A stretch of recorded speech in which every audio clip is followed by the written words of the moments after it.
It was one of the most horrific acts of violence Glasgow has ever seen. A motorist pursued for several miles through the city's streets in a 100-mile-per-hour midnight chase involving two other vehicles. After being cornered, he was then subjected to a horrific, violent attack that put him in hospital for several weeks and left him scarred for life. Welcome back to Crime Chronicles. Today's story is not for the faint-hearted, so please consider this when listening. Stay tuned to find out who carried out this heinous attack and if it is part of a Glasgow organised crime feud.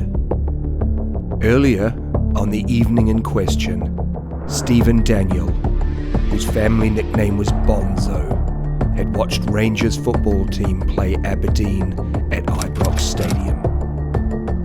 The 39-year-old dad was heading to his family home in Bishopbriggs when he realised his Skoda Octavia was being tailed by an Audi S3 and a VW Golf. Fearing for his safety, Daniel put his foot down but was cornered near the M8 motorway at Port Dundas. The pursuit ended with the occupants of the Audi butchering his face. Daniel was rushed to nearby Glasgow Royal Infirmary, where doctors battled to save his life. His nose was almost severed, and his injuries were so severe that police initially thought he had been shot at close range.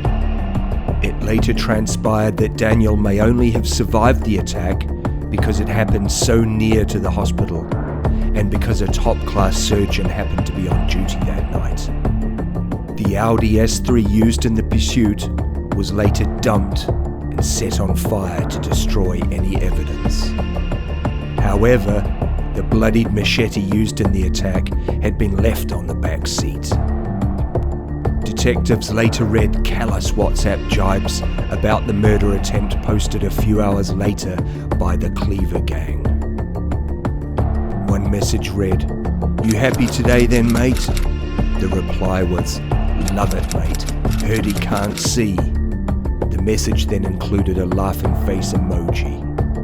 A follow-up then stated, "Yes, mate." Other images in the WhatsApp chat included the cleaver suspected of being used in the attack sitting on the back seat of the torched Audi. Following his release from hospital, Daniel's home was given a round-the-clock police guard in case of another attempt on his life. His attempted murder was the culmination of a series of 5 similar attacks over the previous 6 months.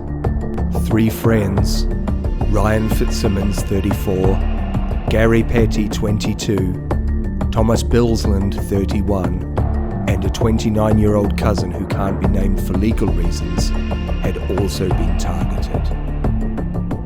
The unnamed cousin's car was rammed before he was chased into a house in Rob Royston in December 2016.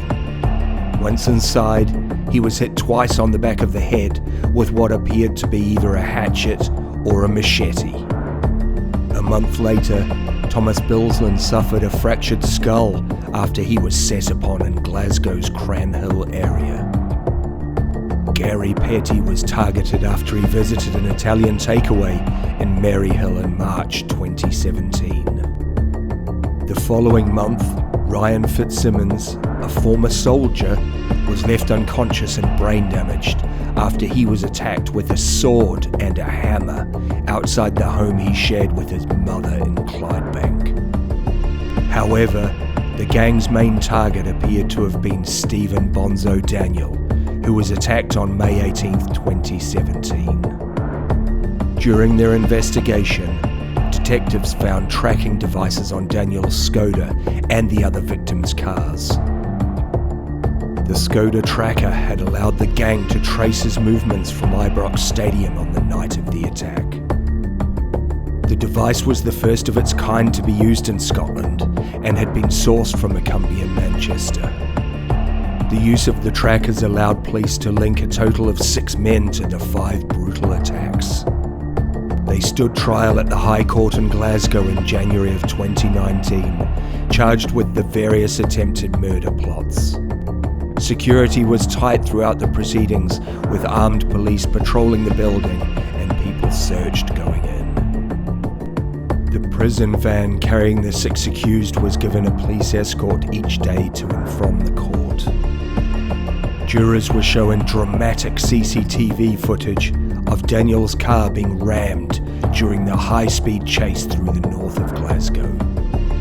His pursuers had used the trackers to watch his every move, which in turn allowed them to pick the perfect moment to pounce. The jury was told the attacks were part of a long-running feud between 2 rival Glasgow-based crime factions, the Lyons and Daniel families. The accused were said to be associates of the Lyons, and their intended victims were linked to the Daniel family. In his evidence, Stephen Daniel told a different story.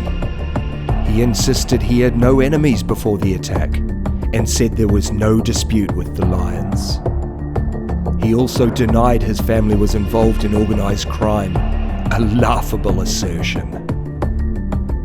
The jury learned that on the night he was attacked, Stephen Daniel was in the Milton area of the city when the Volkswagen Golf rammed the side of his Skoda. As he put his foot down to escape danger, the Audi S3 joined the chase. The pursuit then continued into the nearby Possil area and finally Craighall Road in Port Dundas. Daniel admitted doing speeds of up to 100 miles per hour and had even planned to go down the wrong side of the motorway to escape. Instead, his Skoda crashed at the M8 on-ramp in Port Dundas. Daniel claimed he could not remember being attacked and could only recall his car skidding into a pole. The court was told he had been hit repeatedly with a cleaver, a hammer, and other bladed weapons. He remained in hospital for several weeks to try and repair the horrific wounds to his face. He was under sedation for most of the time and went through hours of surgery, including an 8-hour operation to reconstruct his face, images of which are truly horrific. A surgeon from Glasgow Royal Infirmary who gave evidence said the injuries had been a significant threat to his life at the time. The accused men, Brian Ferguson, 37, Andrew Gallagher, 40, Robert Pickett, 53, Andrew Sinclair, 32, and Peter Bain, 45, were convicted of the murder plot after a 14-week trial, said to have cost the taxpayer £6 million. Following the verdict, the detective who led the investigation said it was a miracle innocent members of the public were not injured during the 6 months of horrifying violence across the Glasgow area. Detective Inspector Jim Bradley also praised medical staff for saving the lives of the victims and thanked witnesses for courageously providing crucial evidence that helped convict the men. Welcoming the verdict, Mr. Bradley commented, "The weapons used in the attacks, including machetes, meat cleavers, swords and hammers, were likely to result in either death or significant life-changing injuries. If it had not been for medical intervention, several victims would not have survived."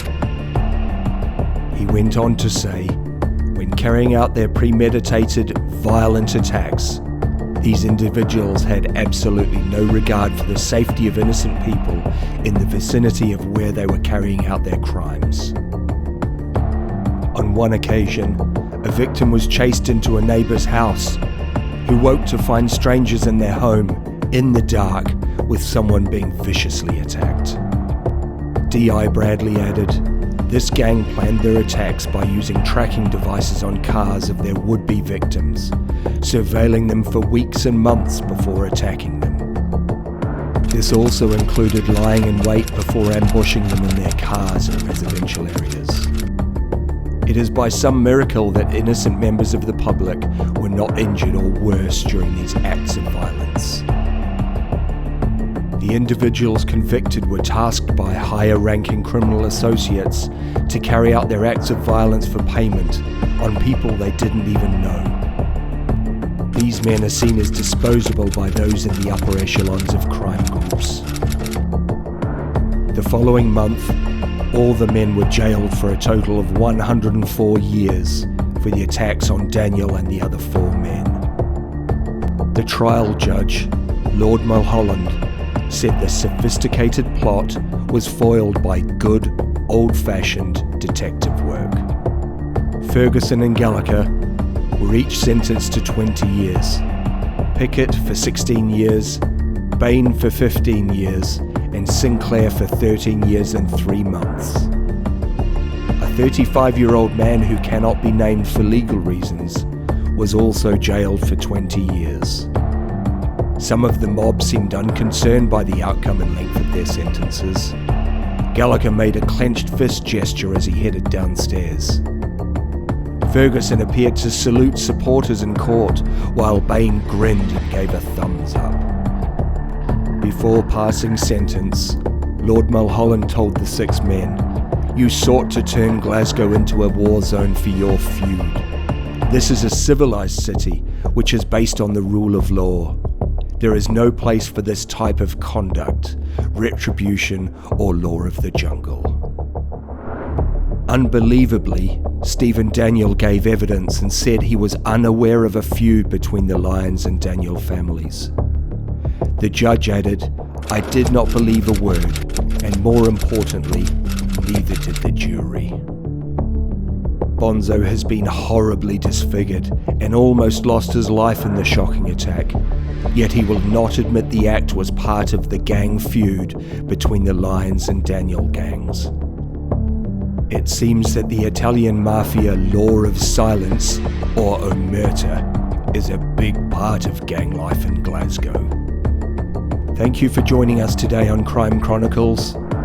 If you like crazy crime stories, please subscribe to the channel and share it with your friends.